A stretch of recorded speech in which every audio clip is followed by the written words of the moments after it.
এই শোনো না গো, আমাদের পুতুল ডায়েরি চ্যানেলটি সাবস্ক্রাইব করে পাশে থাকা বেল আইকনটি বাজিয়ে দিও প্লিজ।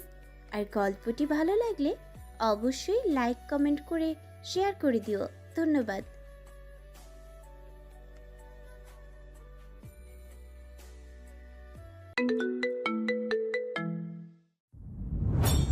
পরশ সে কথা অনুযায়ী দৌড়ে পেছন থেকে মুশফিকের হাত ধরে ফেলল। চট জলদি ওর পায়ের কাছে বসে বলল, আমায় চাইরে যাইও না, চাইরে যাইও না। তুমি চাইরে গেলে আমার দুঃখ লাগে, বুকের ভেতর ভাঙায়। তুমি ছাড়া আমি আর হামিতে থাকতে পারবো না। তুমি তো ভালো করেই জানো আমি কতটা অগোছালো, কতটা কাঁদুনি। এই দোহাই লাগে, পায়ে পড়ি তোমায়, ছাইরা তুমি যাইও না আমারে। একবার, শুধু একটা বার তাইকে দেখো, ভরসা দিয়া আমার হাতটা ধইরা বলো, চিন্তা নাই, আমি আছি তোমার সাথে। আমি কথা দিলাম তোমারে ভাইতে আমি লইরা যামো সবার বিরুদ্ধে গিয়া।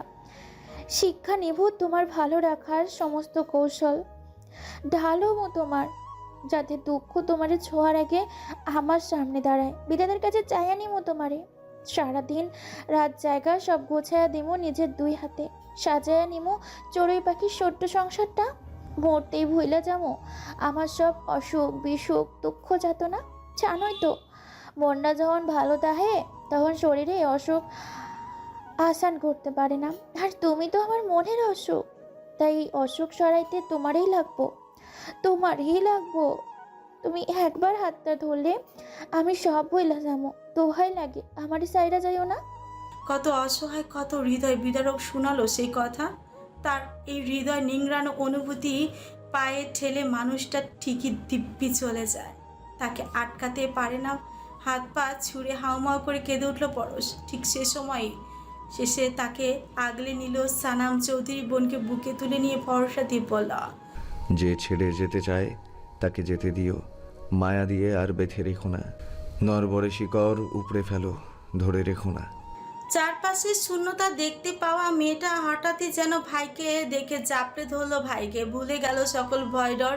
এই মুহূর্তে এই মানুষটাই তার আপন, ভীষণ আপন। সানাম চৌধুরী স্নেহময়ী হাতে আগলে নিল বুকে, তার বুকটা ছিঁড়ে যাচ্ছে যন্ত্রণা। এতক্ষণ দূরে দাঁড়িয়ে বোনের কত চাওয়া, কত আকুলতা, ভালোবাসা হারানোর বিরহ দেখেছে নিজ চোখে।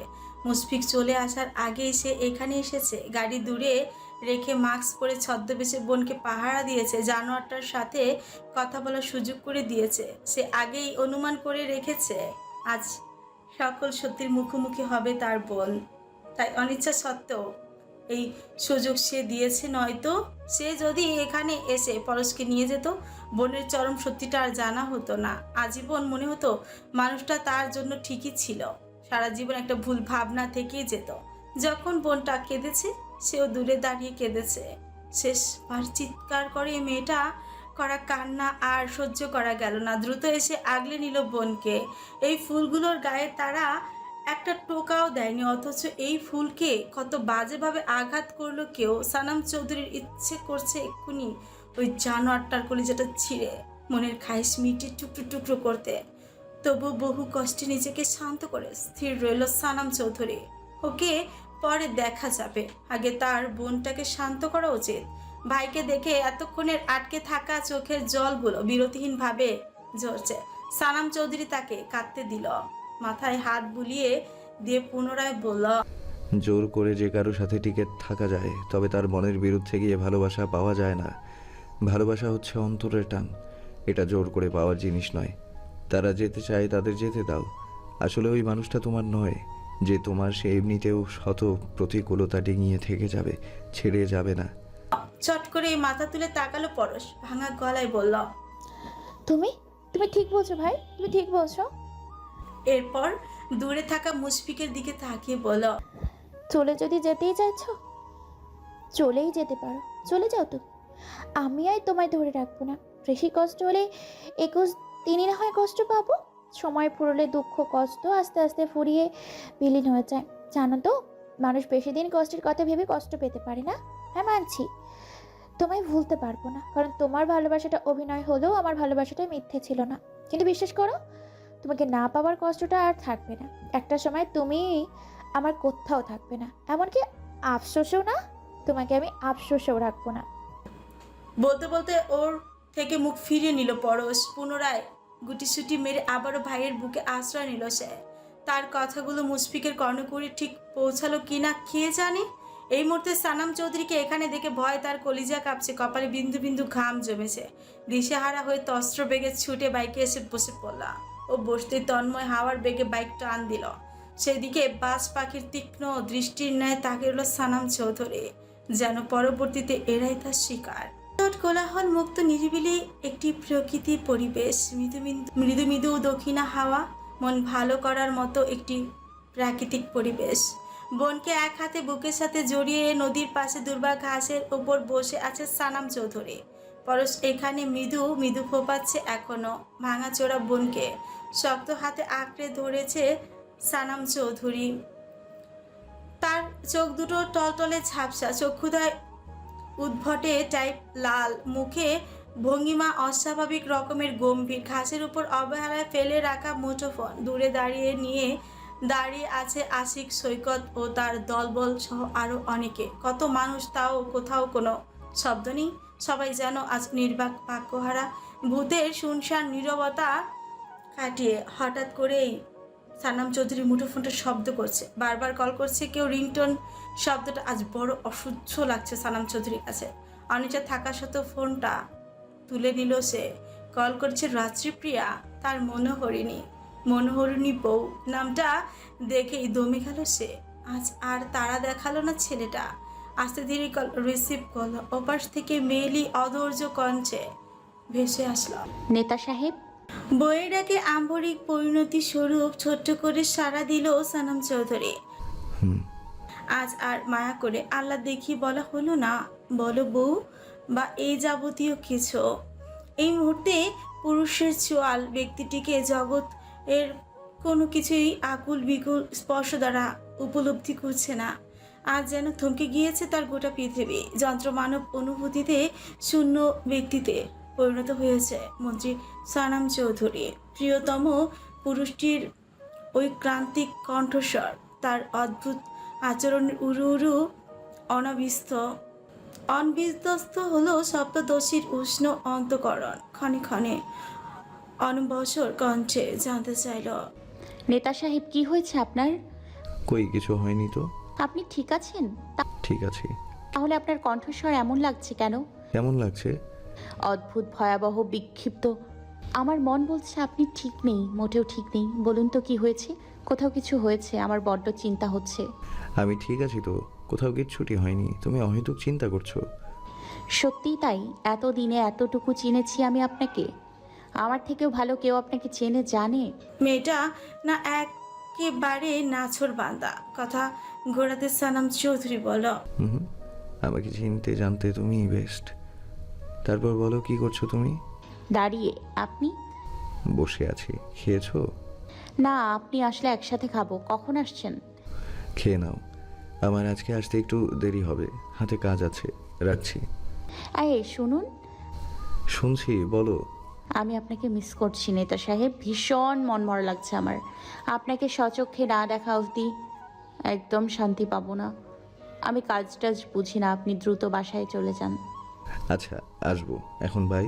রাত্রিকে আর প্রত্যুত্তর করার সুযোগ না দিয়ে কল কেটে দিল সানাম চৌধুরী। তন্মধ্যে সেখানে হন্তদন্ত পায়ে উপস্থিত হলো নয়ন খান। উত্তেজিত কণ্ঠে ডাকলো প্রাণপ্রিয় বন্ধুকে।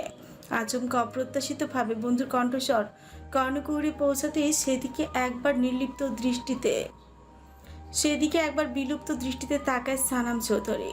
পরের মুহূর্তেই আবার সে দৃষ্টি সরিয়ে বোনের দিকে তাকালো সে। মিনিট দুয়েকের সময় নিয়ে বোনকে আস্তে ধীরে একবার ডাকল। পরশ। পরশ জবাব দিল না, নড়ল না আগের ন্যায়। একইভাবে বিড়াল ছানার মতো চুপটি করে মুখ গুজে আছে ভাইয়ের বক্ষস্থলে। তাকে আর একটিবারের জন্য উত্তপ্ত করল না সানাম চৌধুরী। কেবল বোনের যন্ত্রণাটুকু নিজের মধ্যে আত্মভূত করার পায়তারা চালালো। এরই মধ্যে তার অতি নিকটে এসে বন্ধু ঢাল হয়ে পাশে বসলো নয়ন।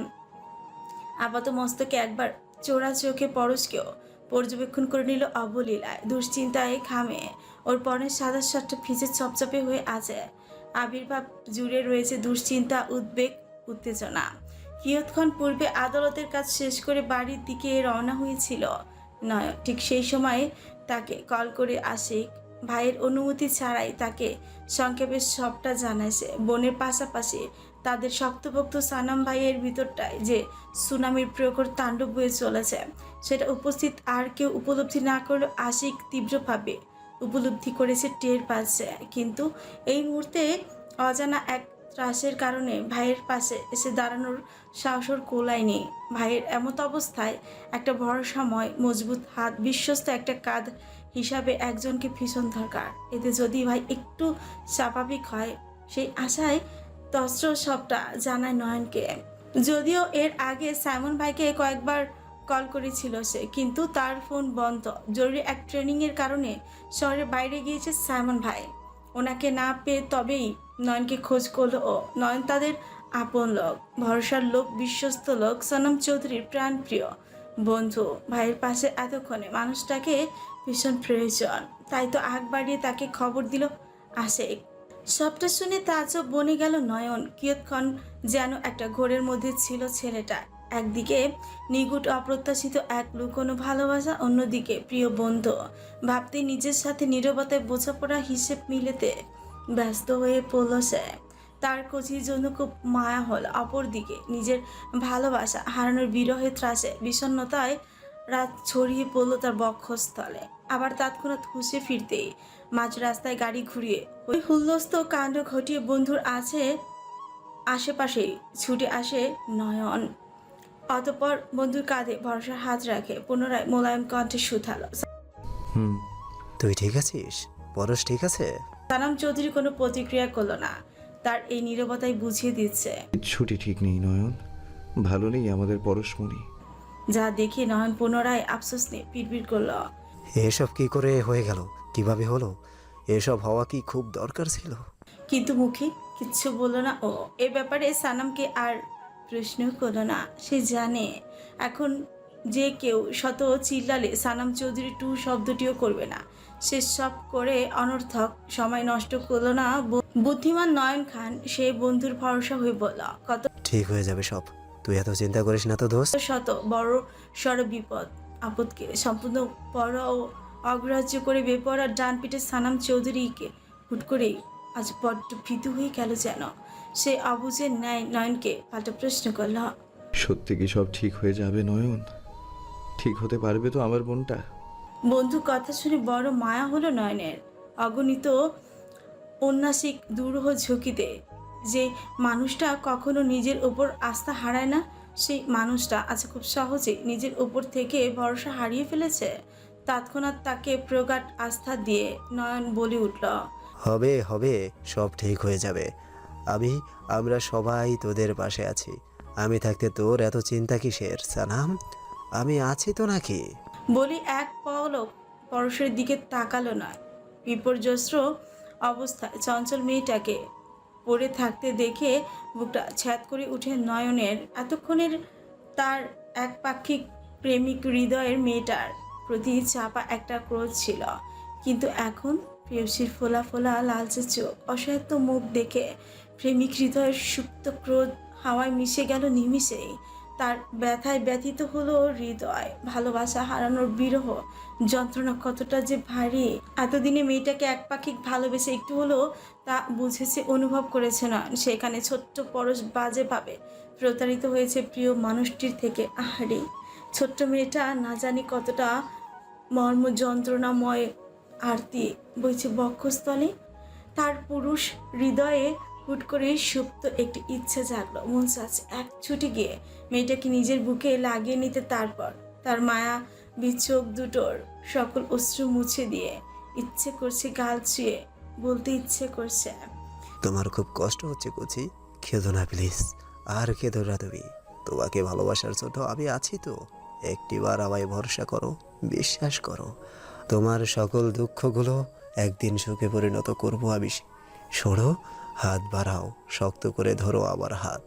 আমি তোমার ব্যথা নিরাময়ের দীর্ঘমেয়াদী ওষুধ হতে চাই। জগতের সকল ইচ্ছে কি আর আমাদের পূর্ণ হয়? হয় না তো। এই মুহূর্তে তীব্র ইচ্ছাটুকু আর পূর্ণ হলো না নয়নের।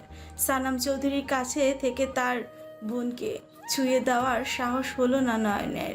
সে কেবল বিকশ নেত্রে অপলক দৃষ্টিতে তাকিয়ে দেখছে তার হৃদয় রানীর বাঁধ ভাঙা অসহায়ত্বের দুর্দিন। কয়েকবার পুরুষালী গাঢ় কণ্ঠস্বর কর্ণকুহরে পৌঁছাতে ভাইয়ের বক্ষস্থল থেকে মাথা তুলে চোখ পিটপিট করে তাকায় পরশ। ক্ষণকালের মধ্যেই একবার চোখাচোখি হয় তাদের। আখি পল্লবের সম্মুখে অপ্রত্যাশিত ভাবে নয়ন ভাইকে দেখে বিচুযত আশ্চর্যিত হয়ে উঠল মেয়েটা। নিজের অবস্থান বিবেচনা করতেই দেখা গেল চোখের সামনে সানাম ভাইকেও। এতক্ষণ তার যথার্থ চেতনাই তো ছিল না। বিরহ যন্ত্রণা এতটাই বিভোর ছিল সে, এতক্ষণ যে নিজ ইচ্ছাতে ভাইয়ের সন্নিকটে এসেছে সে। তারপর তার বক্ষস্থলে মাথা রেখে অশ্রুপাত করছে, নোনা জলে ভিজিয়ে দিয়েছে ভাইয়ের শুভ্র সার। আবার কখনো কখনো ডুকরে ডুকরে কেঁদে ভালোবাসা নিয়ে আক্ষেপ করেছে। সে সব কোনো কিছুই বোধগম্য হচ্ছে না তার। পার্ক থেকে ভাই যেন তাকে কখন এই নিরিবিলি নদীর ধারে নিয়ে এসেছে টের পায়নি সে, কিচ্ছুটি টের পায়নি মেয়েটা। এতক্ষণে তার মস্তিষ্ক জুড়ে ছিল মুশফিক নামক এক মুখোশধারী পিশাচ, যেই মানুষটাকে সে নিজের সবটা উজাড় করে দিয়ে নির্মমভাবে ঠকেছে, নির্মম এক সত্যির মুখোমুখি হয়েছে। পরিবারকে বিসর্জন দিয়ে যে মানুষটাকে পেতে মরিয়া হয়ে মেয়েটা, সেই মানুষটা ওর না, ছেড়ে চলে গেল মানুষটা। অসংখ্য কলঙ্কের দাগ ভরিয়ে দিয়ে গেল তার তুলতুলে দেহখানিতে। কিচ্ছুটি অবশিষ্ট রইল না তার। এবার পরিবার, আপনজন, বাবা মা, তারাও নিশ্চয়ই ওর থেকে মুখ ফিরিয়ে নিবে। কি করেই বা সবাইকে মুখ দেখাবে সে? কোন মুখে ক্ষমা চাইবে সে? যে বাবা মা ভাই বোন তাকে ভালোবাসা, আদর, স্নেহ, মমতা এতগুলো দিন লালন পালন করেছে, বিশ্বাস করেছে, ভরসা করেছে, তার সকল চাওয়া পাওয়া হাসি মুখে পূরণ করেছে, বিনিময়ে সেই কিনা তাদের প্রত্যেককে বিশ্রীভাবে ঠকালো। মুহূর্তেই জাগ্রত হলো ছোট্ট মেয়েটার এতদিনের ডুবন্ত বিবেক বুদ্ধি। তাদের এতদিনের গড়া মান সম্মান ধূলিসাৎ হতে চলেছে। লোক যখন শুনবে সবটা নিশ্চয়ই তার বাপ ভাইকে ওরা ছিছি করবে, সমাজ থেকে তাড়িয়ে দিবে। কি করে সহ্য করবে পরশ? তার জন্যই তো সবটা হচ্ছে। তার তো মরে যাওয়া উচিত। এসব ভেবে পুনরায় আতঙ্কে ত্রাসে জলসা হয়ে বসলে পরশ। সেই মুহূর্তে বোনের মাথায় হাত রাখলো সানাম চৌধুরী। মিহি কণ্ঠে জানতে চাইল, মাথা ব্যথা করছে? ভাইয়ের কণ্ঠস্বর আরেক দফা কর্ণকুরে পৌঁছাতেই অনুক্ষণের চিন্তা ভুলে গিয়ে ত্রাসে আরো কিছুটা জড়সড় হয়ে বসলো মেয়েটা। ক্ষণে ক্ষণে থরথর করে কম্পিত হচ্ছে তার শরীর। আখি পল্লব থেকে পুনরায় শুরু হলো ভারী বর্ষণ, যা দেখে চাপা দীর্ঘশ্বাস ছাড়লো সানাম চৌধুরী। বোনকে সহজ করতে সে মৃদু কণ্ঠে পুনরায় আবারও শুধাল, তুই এভাবে কাঁদছিস কেন বুড়ি? ভাই তোকে মেরেছে? কিছু বলেছে? যা শুনে এবার শব্দ করে কেঁদে উঠল পরশ, জাপটে ধরল ভাইয়ের পা, বলে উঠল, ভাই ভাই তুমি আমাকে ক্ষমা করে। তাকে থামিয়ে দিয়ে সানাম চৌধুরী বলতে দেখি পা ছাড়। মাথা ব্যথা করছে নিশ্চয়ই, যা বাড়ি যা, গিয়ে বিশ্রাম কর। বলতে বোনকে নিজের পা থেকে ছাড়িয়ে উঠে দাঁড়ালো সানাম চৌধুরী। পর মুহূর্তে আশিককে ডেকে বলল, আশিক, পরশকে গাড়ি করে বাড়ি দিয়ে আয়। তুই নিজেই ড্রাইভ করিস, দেখে শুনে সাবধানে যাস। আচ্ছা ভাই। বলে তৎক্ষণাৎ গাড়ি চড়ে বসলো আশিক। এরই মধ্যে পরশকে আরো একবার যেতে বলল সানাম চৌধুরী। পরশ অসহায় নেত্রে কেবল অশ্রু বিসর্জন দিতে দিতে চলে গেল। ভাই তার কোনো কথা শুনতে চাইছে না। আজ থেকে যে তার উপর দিয়ে চলবে কালবৈশাখী ঝড়। কি করে সামলাবে সব ছোট্ট পরশ? বোনকে বাড়িতে পাঠিয়ে তাৎক্ষণিক প্রত্যুষ্পন্ন অবস্থায় ঘাসের ওপর বসে পড়ল সানাম চৌধুরী। গম্ভীর কণ্ঠে নিচ থেকে একবার ডাকলো বন্ধুকে। নয়ন, হ্যাঁ বল। সবাইকে নিয়ে তোরা এখান থেকে চলে যা, আমাকে একটু একা থাকতে দে। মাথা খারাপ তোর? তোকে একা রেখে আমি চলে যাব? বলতে বলতে সেও আটখাট করে বন্ধুর পাশে বসল। যা দেখে এতক্ষণে ক্ষিপ্ত সানাম চৌধুরী আকস্মিক বন্ধুর শার্টের কলার চেপে ধরে বলল, এত কথা বলছিস কেন তুই? বললাম না আমি একটু একা থাকতে চাই। তার থেকে আস্তে ধীরে নিজেকে ছাড়িয়ে নিয়ে নয়ন বলল, রিল্যাক্স ব্রো, কোথাও কিছু হয়নি। এত চিন্তা করছিস কেন তুই? মাথা ঠান্ডা কর সানাম। তোর জন্য একা থাকাটা রিস্ক বলেই আমি যাচ্ছি না। তারপর বল কিভাবে কি হলো, আসল ঘটনা কি? আমাকে খুলে বল। পুরো ঘটনা আমি এখনো আয়ত্ত করতে পারছি না। কথাটা শুনেই সানাম চৌধুরীর মনে পড়লো আরও একবার পুরো ঘটনা। দপদপ করে মাথার রগগুলো ফুলে পেঁপে উঠল। মূর্তি গর্জে উঠল ছেলেটা। এতক্ষণে চাপা ক্রোধ হিংস্রতা এবার দানবের ন্যায় তার শরীরে ভর করল। চটজলদি প্যান্টের পেছনে গুজে রাখা পিস্তল বের করে হাতে নেয়। নয়ন কিছু বুঝে ওঠার আগেই দূরে থাকা নিরীহ কুকুরটাকে অজস্র গুলিতে ওর বুক ঝাঁঝরা করে দিল সানাম চৌধুরী। মূর্তি ঘেউ ঘেউ করে শব্দ করে শব্দ করে মৃত্যু যন্ত্রণা ছটফট করে উঠল কুকুরটা। তরল তাজা রক্ত ছড়িয়ে ছিটিয়ে পড়েছে আশেপাশে জায়গা জুড়ে, যা দেখে পৈশাচিক আনন্দে হু হা করে হেসে উঠল সানাম চৌধুরী। নিরিবিলি প্রকৃতির মাঝে কি ভয়ঙ্কর শোনালো সে হাসির শব্দ। ত্রাসে থরথর করে কেঁপে উঠল দূরে দাঁড়িয়ে থাকা গার্ডরা সহ যুবক ছেলে পেলের দল। সানাম চৌধুরী নিজের হাসির মাঝেই আওড়াল, ঠিক এইভাবে রাস্তার কুকুরটার মতো মারবো বুড়ো শুয়োরটাকে। ওরা আমার কলিজার দিকে হাত বাড়িয়েছে না, ওর ছেলের জন্য তো রয়েছে। পুরো কথা না বলে আবারও হেসে উঠল সানাম চৌধুরী। অস্বাভাবিক সানাম চৌধুরীকে তৎক্ষণাৎ ধরে ফেলল নয়ন। ব্যতিব্যস্ত কণ্ঠে তারা দিয়ে বলা, চল চল উঠি আমরা। সানাম, এখান থেকে এখন আমাদের যেতে হবে ভাই, পার্টি ক্লাবে যাই, সেখানে বসে বাকি কথা শুনি। সানাম চৌধুরীর এক চুলো নড়ল না। ওর কথা ভাবান্তর হলো না তার মধ্যে। যা দেখে নয়ন এক প্রকার জোরেই করে এই ছেলেটাকে টানতে টানতে গাড়িতে ওঠালো। কেননা অসম্ভব রকমের হিংস্র হয়ে আছে সানাম চৌধুরী। এখানে থাকলে যে কোনো সময় একটা দুর্ঘটনা ঘটে যাবে। রাজনৈতিক পথে গায়ের জোরে থেকে বুদ্ধির জোরটা বেশি ধারালো। আপাতত ছেলেটাকে শান্ত করা খুব খুব দরকার, নয়তো এ শহর আজ রক্তে স্রোত বইবে।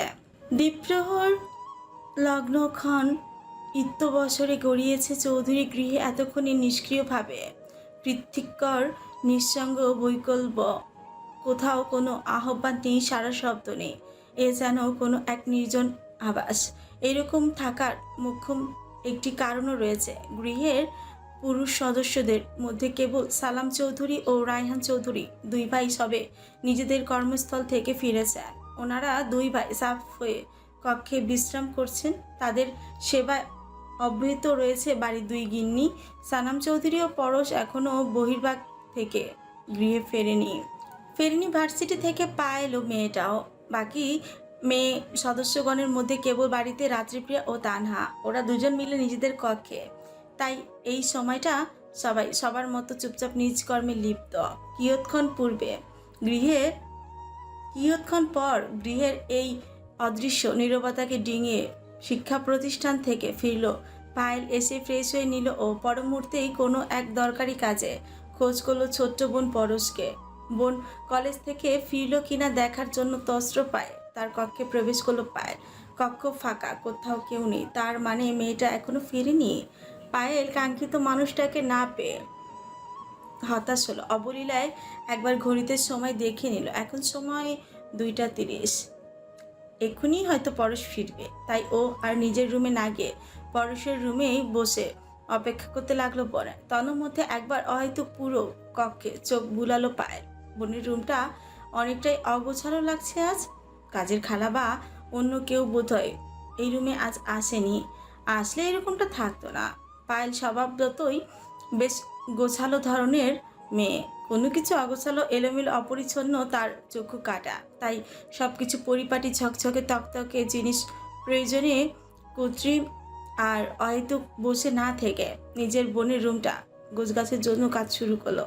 বিছানা আলমারি গুছিয়ে বুকশেলফ বইগুলো ঝাড়া মোছা করতে করতে হঠাৎ করে অনাকাঙ্ক্ষিতভাবে বইয়ের ভাঁজ থেকে বেরিয়ে আসলো কিছু প্যাকিং করা মেডিকেল কাগজপত্র। মেডিকেলের ফাইল দেখে আগ্রহ ভালো ওর। কিসের কাগজপত্র এখানে, কার এগুলো? সেসব দেখার জন্য প্যাকিং বক্স খুলে রিপোর্টগুলো বের করতেই তার হাতে পায়ে মৃদু কম্পন শুরু হলো। আরে এগুলো তো প্রেগনেন্সি টেস্ট রিপোর্ট। তাহলে এগুলো পরশের রুমে কেন? অজানা শঙ্কা ভীতগ্রস্ত নয়নে মেয়েটা কাঁপা কাঁপা হাতে ছিঁড়ে ফেললো পুরো প্যাকেটটা। মুহূর্তেই উন্মুক্ত হয়ে আসলো এতদিনের আড়ালে রাখা কিছু সত্য। রিপোর্টের পেশেন্টের স্থানে আরোহী আঞ্জুম পরশ। নামখানা দেখেই পায়েলের মাথা চক্কর দিল। মাথাটা যেন ভো ভো করছে। তাদের অবিবাহিত ছোট্ট বোনটা মা হতে চলেছে। হোয়াট? তার বোন? মানে মানে পরশ? তাদের পরশ প্রেগনেন্ট? কিন্তু কিন্তু এটা কি করে সম্ভব? নিজের চোখের ভুল ভ্রম ভেবে মেয়েটা মুহূর্তে উদ্বিগ্ন কণ্ঠে ডাকল রাত্রিপ্রিয়াকে। রাত্রি, এই রাত্রি, কোথায় তুই? জলদি এদিকে আয় তো। কক্ষ জুড়ে দোনমনো ধ্যানগ্রস্ত অবস্থায় পায়চারি করছে রাত্রিপ্রিয়া। সে সময় সানাম চৌধুরীর সাথে মুঠোফোনে আলাপের পর থেকেই মেয়েটার মস্তিষ্কের সবটা জুড়ে বিচরণ তার নেতা সাহেবের। একই সাথে পাল্লা দিয়ে অন্তঃস্থানে বেড়েছে ছটফটানি অস্থিরতা। মানুষটা যে স্বাভাবিক নেই। কি হয়েছে? কিছু একটা হয়েছে তার। সেটা সে ততক্ষণে ভালোভাবেই উপলব্ধি করতে পেরেছে। কি হয়েছে লোকটার? উনি কি পরশের ব্যাপারটা সব জেনে গেছে, নাকি রাজনৈতিক কোনো ঝামেলা?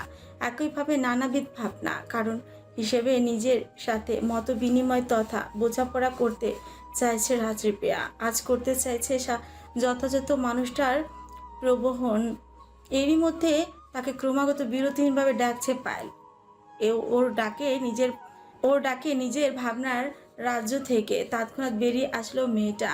পায়েলের শব্দধ্বনি অনুসরণ করে তরিগামী কদমে সেদিকে এগিয়ে গেল। অধীর আগ্রহে জানতে চাইল। কি হয়েছে আপু, এতবার ডাকছো যে? পায়েল অবিন্যস্ত তড়িৎ কম্পিত হাতে রাত্রিপ্রিয়ার দিকে বাড়িয়ে দেয় অকল্পনীয় কিছু রিপোর্ট। এরপর আবেগ কম্পিত কণ্ঠে শুধালো। দেখ তো, আমি যা দেখছি তুইও কি তাই দেখছিস? রাত্রিপ্রিয়া কিছু বুঝতে না পারার ভঙ্গিতে জিজ্ঞেস করল। কি এগুলো, কি দেখবো? তোর হাতেই তো আছে, দেখে নে।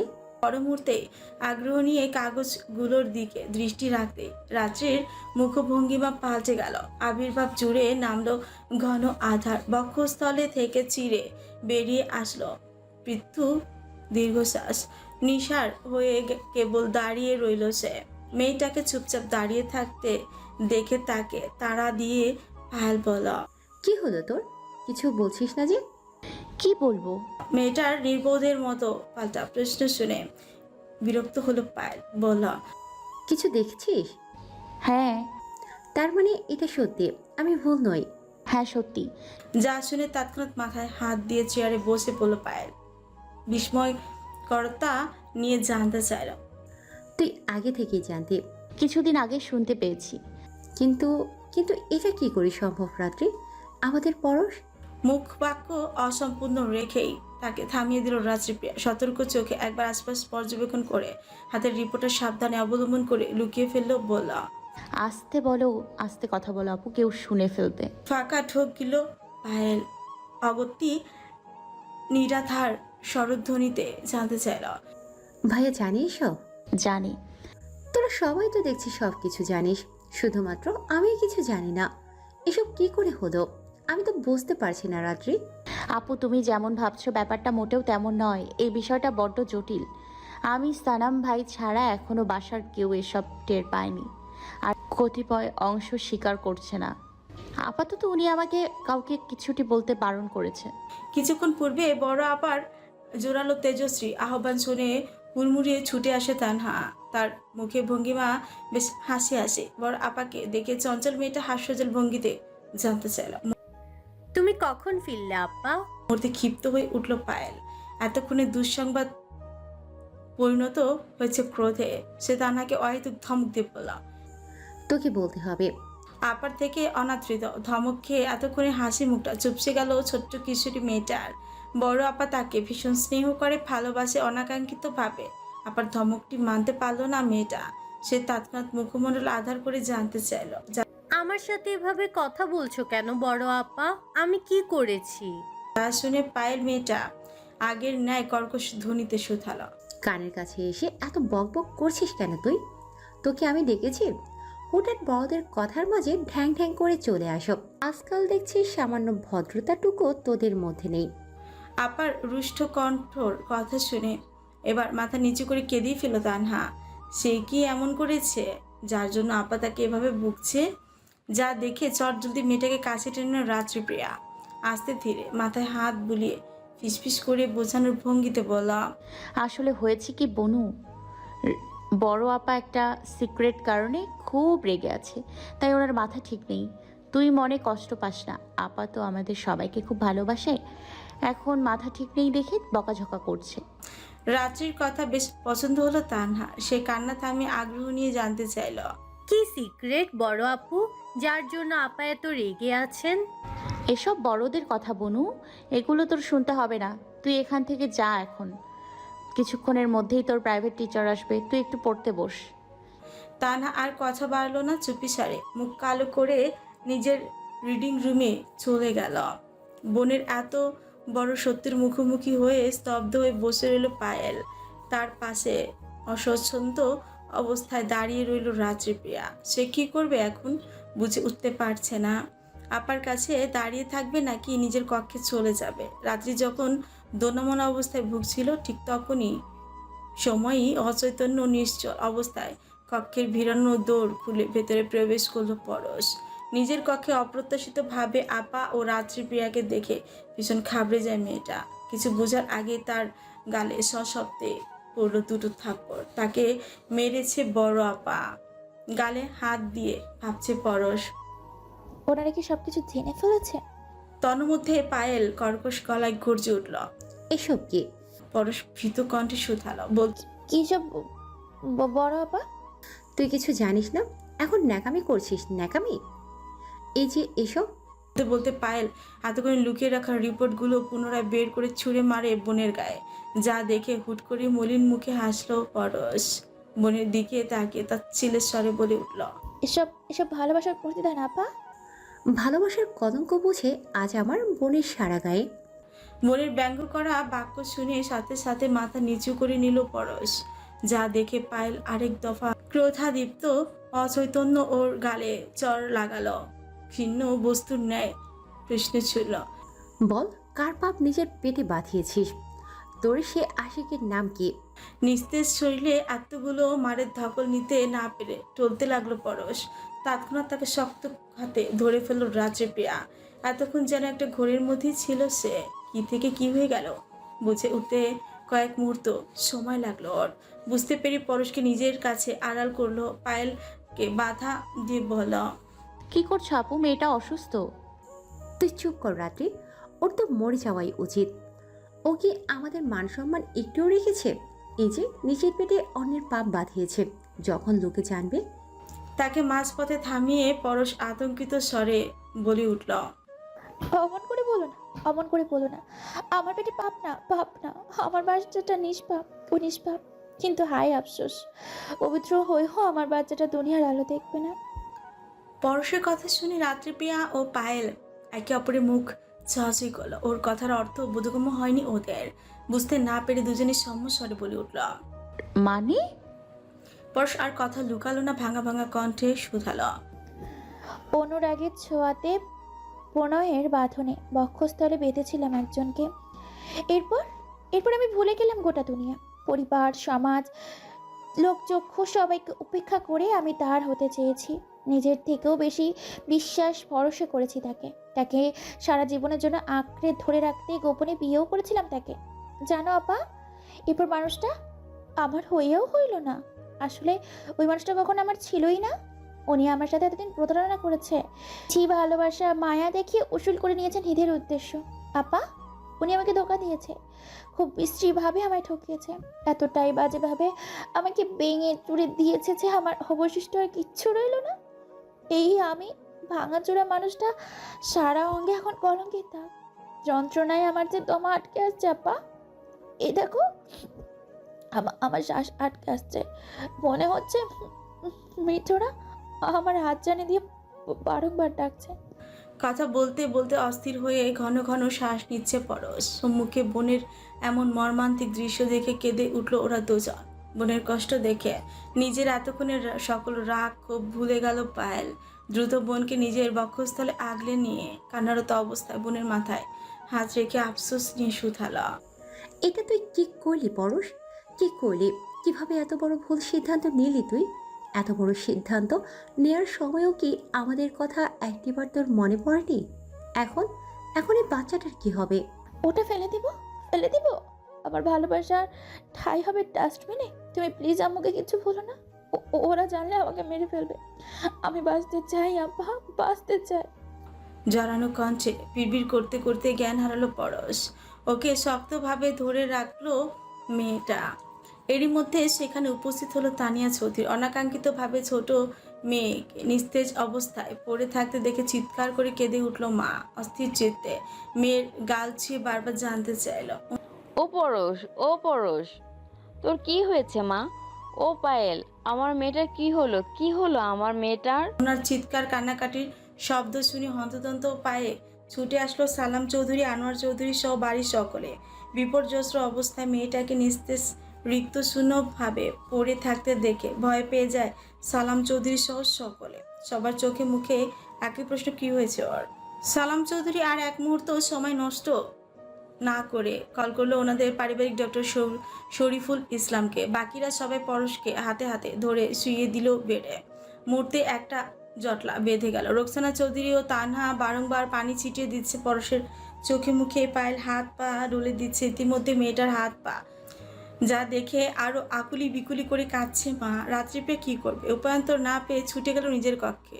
এখানে উপস্থিত সবাই থাকলো, সানাম চৌধুরীও অনুপস্থিত। তাকে সংবাদ দেওয়া খুব জরুরি। মামা ডক্টরকে ফোন করেছে, উনি এসে যদি সবাইকে সবকিছু বলে দেয় সর্বনাশ হয়ে যাবে।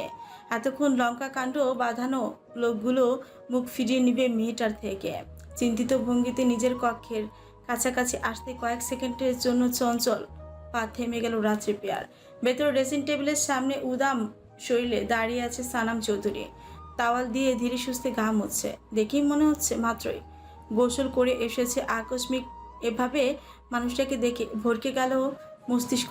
জানতে চাইল, উনি কখন আসলো? এই তো কিয়ৎক্ষণ পূর্বে চৌধুরী নিবাসে আবির্ভূত হয়েছে মন্ত্রী সানাম চৌধুরী।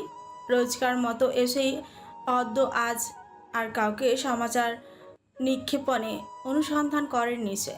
সরাসরি নিঃশব্দে অক্রিয় নির্বিকারে পদাচারণ করেন স্ত্রীয় কক্ষে। কক্ষে এসে সম্মোহিত স্ত্রীর উপস্থিতি না পেয়েও একটিবারের জন্য তাকে ক্রন্দন করেনি ছেলেটি। মানুষটার ভেতরে নেই কোনো অধীরতা, উৎসাহতা, যেন দুনিয়ার সবকিছু তার অনীহা, কোনো দিকেই ধ্যান জ্ঞান নেই। এই লগ্নক্ষণে কেবল নিজেকে নিয়ে ব্যস্ত সানাম চৌধুরী। কক্ষে এসে স্নান করেছে, এখন আয়নার সামনে দাঁড়িয়ে নিজেকে খুঁটিয়ে খুঁটিয়ে দেখছে। সযত্নে ধীরে সুস্থে মাথার চুলগুলোতে এই তো তার মুখে বিস্ময়কর নিয়ে দাঁড়িয়ে আছে রাজপ্রিয়া। টের পেয়েও সেদিকে একটিবারের জন্য তাকিয়ে দেখেনি সে। তাকালেই হয়তো দেখা যেত অভিমানী উদ্বিগ্ন নয়নে দাঁড়িয়ে আছে একটি মুখ। স্বামীর এরূপ আচরণে কিয়ৎক্ষণের জন্য আশ্চর্যিত হয়ে যান বগ্রতাগ্রস্ত রাত্রিপ্রিয়া। লোকটার এই স্বভাব, ভঙ্গিমা, ভাবভঙ্গিমা, চালচলন বড়ই অদ্ভুত। এগুলো তো মানুষের সাথে খাপ ছাড়া বেমানান। এই মুহূর্তে ওনার ভেতরে কি চলছে কিচ্ছুটি বুঝতে পারছে না রাত্রে। তার মুখভঙ্গিমা স্বাভাবিক, কিন্তু আচার আচরণ ভীষণ উদ্ভটে। পর মুহূর্তেই ধৈর্যচ্যুত ঘটে রাত্রিপ্রিয়া মেয়েটার, যে সানাম চৌধুরীর সম্মুখে এগোতে এগোতে শুধাল। কখন আসলেন? আমার একটু আগেই। ওর দিকে না তাকে আয়নায় চোখ রেখে জবাব দিল সানাম চৌধুরী। তৎক্ষণাৎ তস্ত্র পায় স্বামীর মুখোমুখি এসে আয়নার সামনে দাঁড়ায় রাত্রিপ্রিয়া। নেতা সাহেবের দিকে তাকায় তীক্ষ্ণ দৃষ্টিতে। এরপর ভ্রু উঁচিয়ে সন্দিহান কণ্ঠে প্রশ্ন করল, ডাকলেন না কেন? তুমি ব্যস্ত ছিলে। আপনাকে বলছে কেউ? বুঝেছি। আচ্ছা বুঝলাম, ভালো কথা। তাহলে আপনি এখনো এখানে দাঁড়িয়ে আছেন কেন? সানাম চৌধুরী এতক্ষণে মাথায় তাওয়াল চালানোর হাত থামায়, গম্ভীর দৃষ্টিতে তাকালো প্রিয়তমা স্ত্রীর মুখপানে। এরপর ওর কথা বুঝেও না বুঝের ভঙ্গিতে জিজ্ঞেস করলা, তাহলে কই যাব আমি? স্বামীর এইরকম হেয়ালিমূলক আচরণ দেখে ধৈর্যশূন্য হয়ে পড়ে রাত্রিপ্রিয়া। পরে মুহূর্তে সন্ধিহান কণ্ঠে শুধালো, কি আশ্চর্য, আমাদের চিৎকার চেঁচামেচি, মামনির কান্নার শব্দ আপনি কিচ্ছুটি শুনতে পাননি? শুনছি তো। তাহলে আপনি ওখানে যাননি কেন? আমি গিয়ে কি করব? আশ্চর্য, আপনি জানেন না কি করবেন? না। পরশ জ্ঞান হারিয়েছে। ও। ছোট্ট করে জবাব দিল সানাম চৌধুরী, যেন এমনটাই হওয়ার কথা সে জানত। এমন একটা ভাব ধরলো রাত্রিপ্রিয়া স্বামীর কাছ থেকে যথার্থ উত্তর না পেয়ে হতবাক বাক্যহারা। এত বড় একটা খবর জানালো সে, অথচ মানুষটা তার কথা গায়ে মাখলো না। এই তো মানুষটার এখন কায়দা করে নিজের চুলগুলো পরিপাটি করছে চিরুনি লাগিয়ে। স্বামীর হাবভাব কিছুক্ষণ সূক্ষ্ম দৃষ্টিতে পর্যবেক্ষণ করে নিল রাত্রিপ্রিয়া। এরই মধ্যে নিজেকেও যথাসম্ভব স্বাভাবিক করল, কোমল কণ্ঠে জানতে চাইল। নেতা সাহেব কি হয়েছে আপনার? কোথাও কিছু হয়নি তো, তুমি কিছু বলবে? স্বাভাবিকভাবে ওর দিকে তাকিয়ে জবাব দিল সানাম চৌধুরী। যা শুনে পুনরায় আবারও উত্তেজিত হয়ে পড়ল রাত্রি। জানাল, মামা ডক্টরকে কল দিয়েছে, ডক্টর আঙ্কেল আসছে বাড়িতে। তাহলে তো ভালোই হয়েছে। এতটুকুতে তুমি এত হাইপার হয়ে যাচ্ছ কেন? হব না, উনি যদি এসে সবটা সবাইকে বলে দেয় তখন কি হবে? তো এটা কি নিজের মধ্যে সারা জীবন লুকিয়ে রাখার মতো কোনো জিনিস রাত্রিপ্রিয়া? এক সময় তো ওরা জানবেই, তাই না? বউ, তাকে থামিয়ে সানাম চৌধুরী শান্ত কণ্ঠে মেয়েটাকে বোঝানোর ভঙ্গিতে বলল, হুম, বিষয়টি পরিবারের থেকে এখন যত লুকিয়ে রাখতে যাবে ততটাই বাইরের লোকদের জানার সম্ভাবনা থাকবে। এর থেকে বরং ওরাই জানুক। যত দ্রুত জানবে সমস্যা ততটাই কমবে। তাছাড়া পরশ ওদের মেয়ে, বাবা মায়ের সন্তানের ভালো মন্দ জানার অধিকার সবার আছে। এই মুহূর্তে ডক্টর আসাটা খুব প্রয়োজন রাত। কেননা তুমি আমি গিয়ে যদি হুট করে ওদের এমন একটা খবর দিই, ওরা কিন্তু উল্টো আমাদের উপর রিয়্যাক্ট করবে, বিশ্বাস করতে চাইবে না। শত হোক বাবা মা তো। মেয়ের এত বড় একটা দুঃসংবাদ নিশ্চয়ই তাদের জন্য সুখকর নয়। দেখলে না সেদিন আম্মু কী করলো? এবার ডক্টর আসুক, উনি জানাক সবটা। ওনার কথা নিশ্চয়ই আর অবিশ্বাস করবে না ওরা। রাত্রিপ্রিয়া মনোযোগ দিয়ে শুনল তার নেতা সাহেবের কথা, বুঝলো তবু গভীর ঝড়ের পূর্বাভাস অনুমান করে চিন্তিত ভঙ্গিতে বলল, মামা মামি সব যখন শুনবে ওনাদের কি অবস্থা হবে ভাবছেন? একটু তো হবেই, বাকিটা আমি সামলে নেব, তুমি এত চিন্তা করো না। হঠাৎ করে তার মনে হলো সে সময়ের বলা পরশের কথা, তাই সে সব বুঝেও অবুঝের মতো নেতা সাহেবকে বলল, একটা কথা বলি। বলো। আগে নেয় শান্তভাবেই অনুমতি দিল সানাম চৌধুরী। অনুমতি পেয়ে রাত্রি মিনমিন কণ্ঠে শোধালা, সব না হলে হয় না, আপনি একটু অন্যভাবে চিন্তা করে দেখুন না। পরশ চাচ্ছিল চুপিসারে বাচ্চাটা নষ্ট করে দেবে, তাহলে এসব তো আর কাউকে না জানালেও চলবে। আপনি মাঝপথে তাকে থামিয়ে দিল সানাম চৌধুরী। শান্ত চোখে সুপ্ত হেসে বলল, সব কিছু কি এতই সহজ রাত্রিপ্রিয়া? আমরা সব কিছু যতটা সহজ মনে করি, দুনিয়া ততটা সহজও না, আবার কঠিনও না।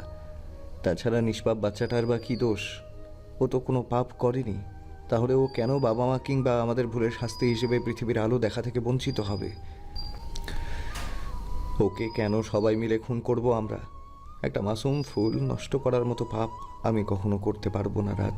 নিষ্পাপ প্রাণটা কেড়ে নিয়ে আমরা আমাদের আত্মার সাথে কেউ স্বস্তিতে বাঁচতে পারবো না, পারবো না।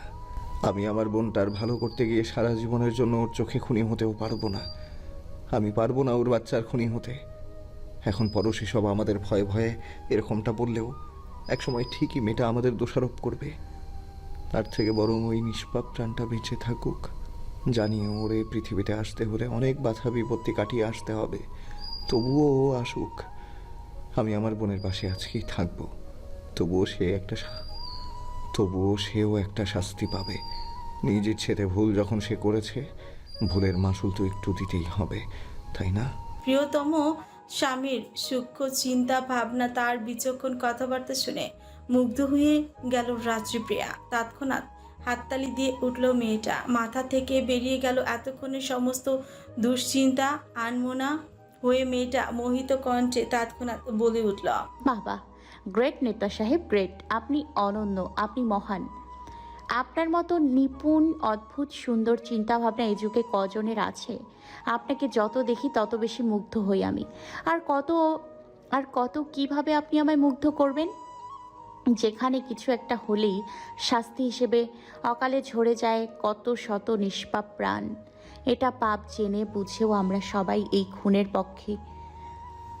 পক্ষই নেই। আর আপনি অসাধারণ। এ দেখুন, আমিও কিন্তু এভাবে কখনো ভাবিনি। বইয়ের বাচ্চামো তার কথার ধরন দেখে কত শত চিন্তা ভাবনার মাঝেও অল্প স্বল্প হাসল সনম চৌধুরী। সেই হাসির দিকে কেবল অপলক দৃষ্টিতে তাকিয়ে রইল রাত্রিপ্রিয়া। অস্থির চিন্তাগ্রস্ত অবস্থায় ড্রয়িং রুমে বারংবার পায়চারি করছে সালাম চৌধুরী। মাঝে মধ্যে হাত ঘড়িতে সময় দেখছে। ডক্টর এখনো এসে পৌঁছায়নি। ছোট্ট কন্যার চিন্তায় শক্তপোক্ত মধ্যবয়স্ক লোকটার ললাটে জমেছে আজ বিন্দু বিন্দু ঘাম। শত হোক বাবার প্রীত মমতা সুলভ মন, না চাইতো কত শত বাজে চিন্তা মাথায় এসে যায়। হঠাৎ করে কি হলো মেয়েটার? ও এভাবে জ্ঞান হারালো কেন? কত শত চিন্তা। এছাড়াও বেশ কিছুদিন যাবৎ মেয়েটার শরীরে বড্ড অবনতি, খাওয়া দাওয়ায় মন নেই, সারাক্ষণ মন মরা হয়ে থাকে। কিছু জিজ্ঞেস করলেও সেভাবে বলে না।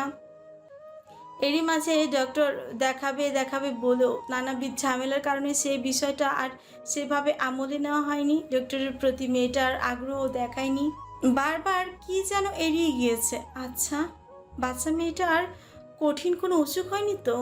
এই সমস্ত নানাবিধ উদ্ভটে চিন্তা এসে ভর করছে সালাম চৌধুরীর চিত্তে। পরক্ষণে নিজের ভাবনার মাঝে নিজে ছিছি, এসব কি ভাবছি আমি বলি আতঙ্কে উঠল বাবা। অস্থিরতা কমাতে আরও একবার কল করলো ডক্টর শরীফুল ইসলামকে, কিন্তু লোকটা কল রিসিভ করলো না। ডক্টর শরীফুল ইসলাম ওনার বাল্যকালের বন্ধু, খুব ভালো সম্পর্ক তাদের। তাছাড়াও ডক্টর শরীফুল ইসলাম শহরের বেশ নামি দামি ডক্টর। আসলে উনি আসলে হয়তো সঠিক কারণ জানা যাবে। আগ্রহ নিয়ে অপেক্ষা করছে সালাম চৌধুরী। এরই মাঝে আরও একবার ওনাকে কল করলো বাবা। এবার রিসিভ করলো শরীফুল ইসলাম। তৎক্ষণাৎ তাকে ধমকে উঠলো সালাম চৌধুরী, বলা, কলটা রিসিভ করতে এতক্ষণ লাগে তোর? কত দূর আসলি? রিল্যাক্স সালাম, আমি তোর বাসার কাছাকাছি এসে গেছি। এই তো দেখ নিচে আমি, তাই ভাবলাম ফোনে নয় সামনাসামনি কথা বলি। আচ্ছা দাঁড়াও, আমি নিচে আসছি। বলি কল কেটে দিল সালাম চৌধুরী। ডক্টর হন্তদন্ত পায়ে নিচে নেমে গেল। লোচনে পানির ছিটা স্পর্শ পেয়ে পিটপিটে চোখ তাকায় পরশ। এতক্ষণের অচৈতন্য অবস্থায় থেকে বেরিয়ে এসে আকস্মিক তার কাছে সবকিছু অদ্ভুত ঠেকলো। আর কি হয়েছে? নিজের পাশে এত মানুষ কেন? মা, চাচি, বোনেরা বা কাঁদছে কেন? সে কি মরে টরে গেছে নাকি? পরিবারের এলাহি কাণ্ড দেখে কয়েক সেকেন্ডের জন্য এসব আজগুবি চিন্তা ভাবনা মগজে হানা দিল তার। ধীরে ধীরে মস্তিষ্ক সচল হলো।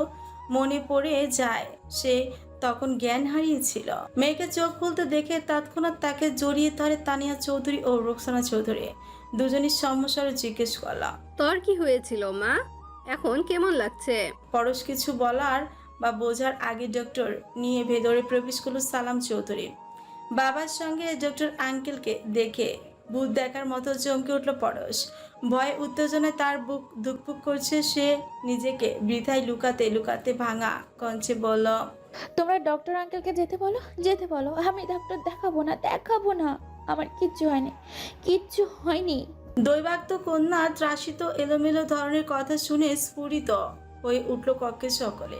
নিজেকে গুটিয়ে জুবুথুবু অবস্থায় ভয়ার্ত পড়ে হয়ে থাকা মেয়েটাকে তৎক্ষণাৎ নিজের কাছে টেনে নিল রোকসানা চৌধুরী।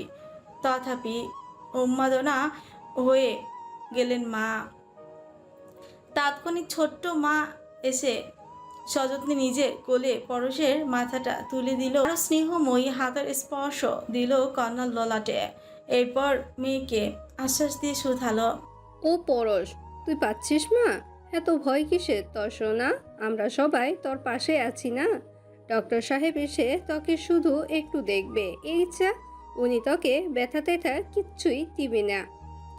তার সাথে সাথে তাল মেলালো তানহা। বড়দের মতো অসুস্থ বোনের মাথার পাশে দাঁড়িয়ে বলল, হ্যাঁ হ্যাঁ আম্মু ঠিক বলছে, তুমি শুধু শুধু ভয় পাচ্ছ ছোট আপা। নিজ কন্যার সাথে একমত প্রকাশ করলো রায়হান চৌধুরী। উনি তস্র চরণে খাটের ওপাশ থেকে ভ্রাতু পুত্রীর সন্নিকটে এগিয়ে আসলো। অসুস্থ কন্যার মাথায় হাত রেখে কোমল ভাবে বলল, তোর কিছু হবে না মা, কিছু হবে না, সব ঠিক হয়ে যাবে। তুই খামোখা ভয় পাস না।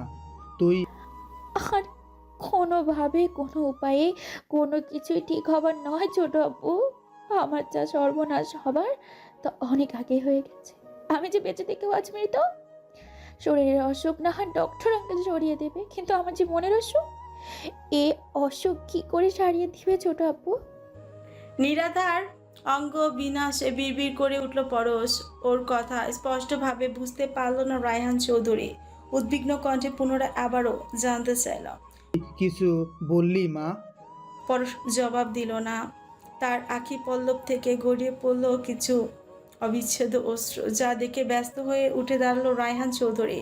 তারা দিয়ে ডাকলো ডক্টর শরীফুল ইসলামকে। সম্পর্কে ওরা তার ভাইয়ের ছেলে মেয়ে হলেও ওনারা কখনো ওদের সে নজরে দেখেনি, বরং সবসময় নিজের সন্তানের মতো আদর স্নেহে আগলে রেখেছেন। চৌধুরী গৃহের প্রতিটি সন্তান তাদের সবার বড় আদরের, বড় স্নেহের। তন্মধ্যে হাস্যজ্জ্বল মুখে পরশের দিকে এগিয়ে আসলো ডক্টর শরীফুল ইসলাম। ওনাকে আসতে দেখে জায়গায় ছেড়ে দিল তানিয়া চৌধুরী ও রোকসানা চৌধুরী। বসার জন্য তৎক্ষণাৎ একটি মোড়া এগিয়ে দিল তানহা। শরীফুল ইসলাম বসতে বসতে এবার বিচক্ষণ চোখে আগাগোড়া পর্যবেক্ষণ করলো পরশকে। মেয়েটার অবয়ব জুড়ে মাত্রাধিক্ত শঙ্কা। ওনাকে দেখা মাত্র রীতিমতো কাঁপছে। মেয়েটাকে সহজ করতে উনি মুচকি হেসে জিজ্ঞেস করলাম, পরশ মামনি, কেমন আছো তুমি? কি অবস্থা তোমার? পরশ জবাবটা দিল না, উল্টো অন্যদিকে মুখ ফিরিয়ে বারংবার কিছু একটা দেখার বা খোঁজার চেষ্টা করছে, যেন মেয়েটা পালিয়ে যাবার জায়গা খুঁজছে। যা লক্ষ্য করে ওনার মনোযোগ পেতে শরীফুল ইসলাম পুনরায় আবারও বলেন, তোমার শরীরে কি খুব অসুখ? তুমি এরকম ছটফট করছো কেন পরশ? আমাকে খামোখা ভয় পাচ্ছ কেন রে বাবা? দেখি মামনি, আমার দিকে তাকাও, তাকাও আমার দিকে, দেখি কি হয়েছে তোমার। ঝড়ের পূর্বাভাস পেয়ে হুট করে ডুকরে কেঁদে উঠল পরশ। এক্ষুনি ডক্টর আঙ্কেল সবাইকে সবটা জানিয়ে দেবে। এরপর তার বাবা মা সহ এতক্ষণে হট্টগোল বাঁধানো লোকগুলো তার দিকে ঘৃণার তোপ নিক্ষেপ করবে। ওর থেকে মুখ ফিরিয়ে নিবে সকলে। মেয়ের অস্থির বিপর্যস্ততা পর্যবেক্ষণ করে মেয়ের কিনারায় দ্রুত এগিয়ে আসলো সালাম চৌধুরী। উনি এসে যত্ন সহকারে মেয়েকে খাটের উপরে মাথা হেলান দেওয়ায় কায়দা করে বসিয়ে দিল। এরপর নিজেও বসলো মেয়ের পাশে। আল্লাহ দেখে থামানো বোঝানোর চেষ্টা করছে তার আদরের পরশমণিকে। বন্ধুকে আরও একবার তাড়া দিয়ে শুধালো, তুই একটু ভালো করে পরীক্ষা নিরীক্ষা করে দেখতো শরীফুল, আমার পরশটার কি হলো? আজ হুট করে বাচ্চাটা আমার জ্ঞান হারালো। দেখতেও কেমন রোগা রোগা লাগছে। খাওয়া দাওয়া ঠিক মতো করে না। মুখটা শুকিয়ে গেছে, একটুখানি হয়ে গেছে। বেশ কিছুদিন যাবৎ বলছে মাথা ব্যথা। হুট করে এই মাথা ব্যথাও বা কেন হচ্ছে? কারণটা কি? বন্ধুর কথা অনুযায়ী নিজের কাজে ব্যস্ত হয়ে পড়ল শরীফুল। পরশ নিরুপায় হয়ে বারংবার তাকাচ্ছে খানিকটা দূরে দাঁড়িয়ে থাকা বড় আপার দিকে। সেও তার দিকে তাকিয়ে আছে। মূর্তি চোখাচোখি হলো তাদের। পাশে পরশের নির্জীব ভীত দৃষ্টি যেন বলছে, ও আব্বা, আব্বা আমাকে বাঁচাও, নয়তো এক্ষুনি মেরে ফেলো। মা বাবার মায়া, বাবা মায়ের মমতা মায়ের চোখে ঘৃণার থুবড়ে কি সহ্য করবো আব্বা? সহ্য করতে করতে যে আমি বড্ড ক্লান্ত। পায়েল সেসব বুঝতে পেরেও তার কিচ্ছুটি করার সুযোগ হলো না। সে কেবল অস্থির চিত্তে নির্বোধের মতো ঠায় দাঁড়িয়ে রইল। মাঝে মধ্যে এদিক সেদিক তাকাচ্ছে, আশেপাশে খোঁজ করছে রাত্রি প্রিয়ার। এরই মধ্যে এখানে উপস্থিত হলো রাত্রি। পায়েল তাকে দেখে অধৈর্য কণ্ঠে জানতে চাইলো কিছু হলো। তাকে নীরবে আশ্বাস দিল রাত্রি। এক বাক্যে জানালো, সানাম ভাই বাড়িতে আছে, চিন্তা করো না। কক্ষ জুড়ে পিনপতন নীরবতা। কক্ষের ছোট্ট বড় প্রতিটি প্রাণী চিন্তাগ্রস্ত অবস্থায় অধীর আগ্রহ নিয়ে দাঁড়িয়ে আছে। তবে তাদের চিন্তার ধরন ভিন্ন ভিন্ন। কেউ বা কিছু শোনার জন্য ব্যাকুল হয়ে দাঁড়িয়ে আছে ডক্টরের মুখের দিকে। কেউ বা ঝড়ের পূর্বাভাস অনুমান করে আতঙ্কে জড়সড়। ডক্টর শরীফুল বারংবার নিজের এতগুলো বছরের ডাক্তারের অভিজ্ঞতা থেকে পরশকে পর্যবেক্ষণ করছে। বারবার ঘুরে ফিরে একই জায়গায় আটকে যায় অভিজ্ঞ মধ্যবয়স্ক লোকটা। এক পর্যায়ে ব্যস্ত হাত থামিয়ে দিল। সে কিয়ৎক্ষণ গম্ভীর হয়ে কেবল বসে রইল। চিকিৎসা থামিয়ে হঠাৎ করে ডাক্তার সাহেবের গুরুগম্ভীর ভাবভঙ্গিমা লক্ষ্য করে শঙ্কায় আড়ষ্ট হয়ে উঠল মায়ের মন। উনি আতঙ্কগ্রস্ত কাঁদো কাঁদো গলায় বলে উঠল, হলো ডাক্তার সাহেব, আপনি চুপ হয়ে গেলেন যে? খারাপ কিছু? কি হলো আমার মেয়েটার? বলতে বলতে আঁচলে মুখ গুজল তানিয়া চৌধুরী। ওনার এতক্ষণের আটকে রাখা কান্নাগুলো পুনরায় দলা পাকিয়ে বেরিয়ে আসতে চাইলো বাইরে। তাকে থামানোর চেষ্টা করছে রোকসানা চৌধুরী। এতেও ডাক্তার সাহেবের ভেতরে কোনো প্রতিক্রিয়া ঘটল না। সে পূর্বের ন্যায় বসে অধৈর্য হয়ে পড়ল সালাম চৌধুরী বন্ধুর নিকট। সেও জানতে চাইল, কি হলো, তুই কিছু বলছিস? তাকে মাঝপথে থামিয়ে দিয়ে শরীফুল ইসলাম বসা থেকে চট করে উঠে দাঁড়ালো, গম্ভীর কণ্ঠে শুধালো। পরশ মামুনি প্রেগনেন্ট। শরীফুল ইসলামের এই সাধারণ কথাখানি যেন বজ্রপাতের ন্যায় কম্পিত হলো প্রতিটি মানুষের আপন সত্তায়। রাত্রি পায়েল ব্যতীত বাকিরা এতটাই চমকপ্রদ হলো যেন এরকম ঘটনা তারা আর এর আগে কখন শোনেনি বা দেখেনি। সালাম চৌধুরী তাৎক্ষণিক উত্তেজিত কণ্ঠে শুধালো, হোয়াট? কিসের হোয়াট? রাগ তোর হোয়াট ফট। সালাম তুই কি বলবো আর? আমি শালা তুই মেয়ের বিয়ে দিয়ে চুপি চুপি নানা হয়ে যাচ্ছিস আর আমি কিছুই টের পেলাম না কেন ভাই? এতটুকু জানার অধিকার কি আমার ছিল না? ডক্টর শরীফুল ইসলামের কথায় ছিল বন্ধুর প্রতি প্রগাঢ় অভিমান। সে অভিমানকে সম্পূর্ণ তোয়াক্কা করল না সালাম চৌধুরী। মুহূর্তেই মানুষটা হৃদয়ের জ্ঞান শূন্য হয়ে বন্ধুর শার্টের কলার চেপে ধরল। বন্ধুর প্রতি ক্ষিপ্র বোধ প্রকাশ করল। ক্রোধ মিশ্রিত হয়ে বন্ধুকে আরো একবার সাবধানী কণ্ঠে শুধাল, তুই কি সব বেকুলের মতো আজে বাজে কথা বলছিস শরীফ? আমার মেয়েকে নিয়ে তুই কি বলছিস? তুই বুঝতে পারছিস তুই? ঘর থেকে বেরিয়ে তৎক্ষণাৎ ভাইকে থামানোর চেষ্টা চালালো রায়হান চৌধুরী। বলল, ভাই আপনার হয়তো কোথাও একটা ভুল হয়েছে। আমাদের মেয়ে তো আমরা বিয়েই দিইনি এখনো, এর মধ্যে আবার নানা হব কোথা থেকে? বলতে বলতে ভাইকে একপাশে নিয়ে আসে উনি। এরপর শরীফুল ইসলামকে মৃদু কণ্ঠে বলল, এতগুলো মানুষের সামনে বন্ধুর অনাকাঙ্ক্ষিত আক্রমণে ভদ্রলোক শরীফুল ইসলাম থতমত খেয়ে গেলেন। এতগুলো বছরের ক্যারিয়ার জীবনে এইরকম অপমান বোধ উনি আর কখনো হননি। মানুষটা বিভ্রান্ত অবস্থায় একবার কেবল বলল, আমার এতগুলো বছরের ডাক্তারি অভিজ্ঞতা কখনো ভুল হতে পারে না রায়হান। এরপর তোমাদের যদি সন্দেহ থেকে থাকে একবার পরশকে নিয়ে হসপিটালে যেও, টেস্ট করলেই সঠিক তথ্য পেয়ে যাবে। আমি আসছি। কথা বলে আর এক মুহূর্ত এখানে দাঁড়িয়ে সময় নষ্ট করল না শরীফুল ইসলাম। নিজের ব্যাগপত্র গুছিয়ে তৎক্ষণাৎ বের হয়ে যায় চৌধুরী বাড়ি থেকে। ওনাকে কেউ আর আটকালো না। ডক্টর যেতেই খানিকক্ষণ আগের ঘর থেকে বেরিয়ে আসে তানিয়া চৌধুরী। অজানা এক ভয়ে কাঁপছে মায়ের বুক। উনি উদ্বিগ্ন কণ্ঠে স্বামীকে বলল, ওগো, এসব কি বলছে ডক্টর?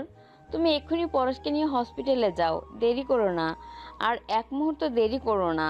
ঘটনা এখন অন্যদিকে গড়াচ্ছে। এসব কিছুর তো আর মিথ্যে নয়। এসব লুকিয়ে লাভ হবে কি? হসপিটালে গিয়ে এই সত্যি জানার থেকে নিজের গৃহে বসে জানানোটাই উত্তম। তাই আর চুপ করে দাঁড়িয়ে থাকতে পারল না পায়েল। মা বাবাকে উদ্দেশ্য করে চট জলদি বলল, সেসবের আর প্রয়োজন নেই আপু আম্মু। হসপিটালে গিয়েও যা শুনতে হবে ডক্টর আঙ্কেলও একই কথা শুনিয়ে গেল। কি বলতে চাইছিস তুই? গম্ভীর কণ্ঠে শুধালো সালাম চৌধুরী। পায়েল কোনো ভনিতা ছাড়াই বলল, হ্যাঁ আব্বু, পরশ অসুস্থ। ডক্টর আঙ্কেল মিথ্যে কিছু বলেনি। এই যে দেখো, টেস্টের রিপোর্ট ঘরেই আছে। বলতে বলতে বিছানার নিচ থেকে রিপোর্টগুলো বের করে বাবার হাতে দিল পায়েল। মেয়ের এত বড় সত্যের মুখোমুখি হতে গিয়ে নিজেকে আর সামলাতে পারল না সালাম চৌধুরী। উনি বুকে হাত চেপে স্তব্ধ হয়ে বসে পড়ল বেডে। এই মুহূর্তে তার মুখে কোনো শব্দ নেই, শরীরে কোনো শক্তি নেই। একে একে বাকিরাও ঘটনা বোঝার জন্য একবার করে দেখে নিল এতদিনে লুকিয়ে রাখা এক ধ্রুব সত্য। তৎক্ষণাৎ সবাই যেন বড়সড় একটা শক খেল।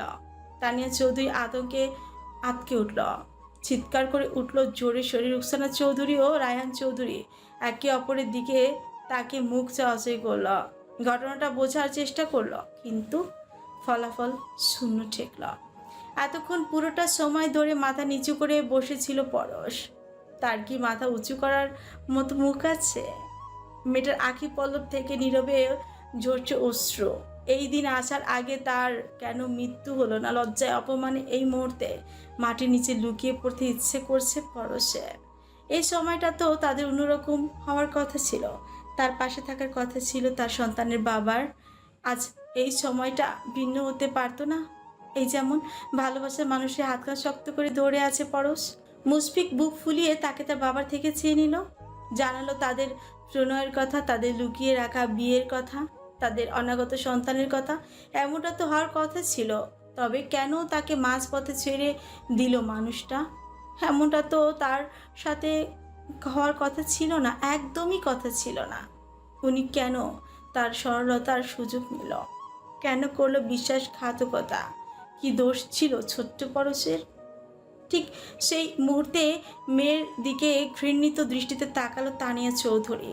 চোখ থেকে তার চুপচুপ করে গড়িয়ে পড়ছে জল। একরাশ রাগ, দুঃখ, কষ্ট নিয়ে আজ আদরের মেয়েকে বলেই ফেলল, তুই মরলি না কেন? মরতে পারলি না তুই? নয়তো এই দিন দেখার আগে আমায় মেরে ফেলতি। পর মুহূর্তে আবার উনি বিলাপ করতে কাঁদতে কাঁদতে শুধালো, ওরে ছোট, সেদিন রাত্রি মেয়েটা আমাকে ঠিকই বলেছিল রে। আমি শুধু শুধু সেদিন মেয়েটার গায়ে হাত তুলছিলাম। ও রাত্রি মা, তুই আমাকে মাফ করে দে মা। ও মুখ পুরি, তোকে আজ আমি মেরেই ফেলবো। কার পাপ বাঁধিয়েছিস পেটে? বল বল। বলতে বলতে ঝড়ের বেগে মেয়ের দিকে তেড়ে গেল মা। ঠিক সেই সময় বোনের সামনে ঢাল হয়ে দাঁড়ালো সানাম চৌধুরী। বোনের শরীরে একটা আঁচ পড়ার আগেই নিজের আড়ালে লুকিয়ে ফেললো পরশকে। মাকে সাবধান করতে ছেলেটা গম্ভীর কণ্ঠে গর্জে উঠল, আম্মু। এই তো দমল না মা। মেয়েকে মারার জন্য ধস্তাধস্তি শুরু করলো স্ত্রীয় পুত্রকে উত্তাপিত কণ্ঠে শোধালো, তুই সর, তুই সর, তুই সামনে থেকে সরে যাস শানু। তুই জানিস ও কি করেছে? ওরে মাকে আস্তে ধীরে থামিয়ে দিয়ে সানাম চৌধুরী মৃদু কণ্ঠে জানালো। আমি সব জানি। তবুও থামছে না তানিয়া চৌধুরী। প্রচণ্ড রকমের উন্মত্ত হয়ে আছে তিনি।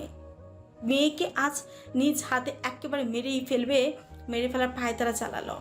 যে মেয়ে বাবা মায়ের কথা ভাবলো না, তাদের সম্মানের কথা একটিবার চিন্তা করলো না, পরিবারের কত ভরসা, বিশ্বাস, ভালোবাসা পায় ছেলে, যে মেয়ে এত বড় একটা কাজ ঘটিয়ে ফেলতে পারে, তাকে বাঁচিয়ে রাখবে কেন? এই লগ্নক্ষণে এসে কারো কোনো কথায় মায়ের মস্তিষ্কে প্রবেশ করছে না। তাকে বারংবার থামানোর চেষ্টা করছে রোকসানা চৌধুরী ও রাত্রিপ্রিয়া।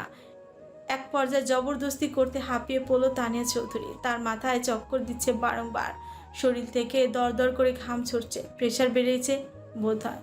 তাকে শান্ত করার ভঙ্গিতে রোকসানা চৌধুরী বলল, আপা শান্ত হও তুমি, বাচ্চা মেয়ে একটা না হয়ে ভুল করেই ফেলেছে। এখন ওরে মেরে ফেললেও কি সব কিছু ঠিক হয়ে যাবে?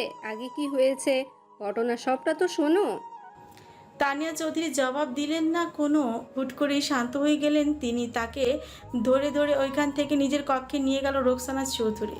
নীরবতার মাঝে কেটে গেল আরও কিছু সময়। পরশকে এবার ধরে বেড়ে এক সাইডে বসিয়ে দিল সনম চৌধুরী। নিজেও বসলো বোনের কাছাকাছি। মেয়েটা মাত্রাধিক ভয় পেয়ে আছেন। রুমে এক পাশে চুপটি করে দাঁড়িয়ে আছে পায়েল, তানা ও রাত্রি। বিছানার এক কোণায় এখনো থম মেরে বসে আছেন বাবা। তার কাঁধে হাত রেখে দাঁড়িয়ে রায়হান চৌধুরী। এর মাঝে হুট করে গম্ভীর মুখভঙ্গিমায় বলে উঠল সালাম চৌধুরী, সরাসরি মেয়ের সামনে দাঁড়িয়ে গুরুগম্ভীর কণ্ঠে জানতে চাইল, ছেলেটাকে